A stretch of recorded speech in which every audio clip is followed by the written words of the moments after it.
In primetime news this evening, drama in Halfway Tree as firefighter stages one-man protest atop transport center.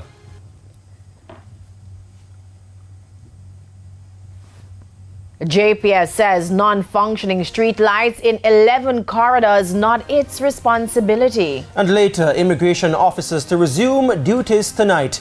Good evening and welcome to Primetime News. We're on air and online at onespotmedia.com. I'm Giovanni Dennis. And I'm Janella Precious with a preview of what's to come in business news. Here's Javon Keys. Well, Janella, we're looking at the tech space this evening, and Meta, the parent company of Facebook, is looking to lay off thousands more. We'll give you the details later on.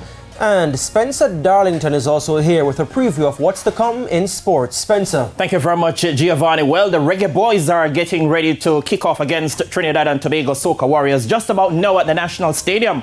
It's the final clash in their two-game series. We'll have an update for you in Primetime Sports later.